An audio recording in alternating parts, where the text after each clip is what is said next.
اعوذ باللہ من الشیطان الرجیم بسم اللہ الرحمن الرحیم السلام علیکم ورحمۃ اللہ وبرکاتہ۔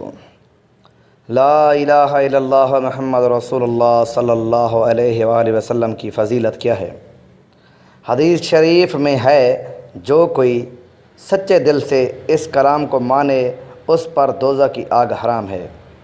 مگر عمل شرط ہے، کیونکہ جب وہب بن منبع تابی سے کہا گیا کہ کیا کلمہ طیبہ جنت کی کنجی نہیں، تو انہوں نے فرمایا ہاں، ہر کنجی کے لیے دندانوں کی ضرورت ہوتی ہے، تب تالا کھلتا ہے ورنہ نہیں کھلتا۔ تو اس لیے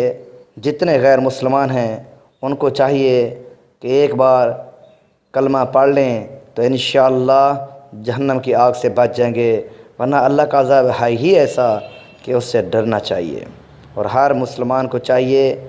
کہ غیر مسلمانوں کو لا الہ الا اللہ محمد رسول اللہ صلی اللہ علیہ وسلم کی تبلیغ کریں،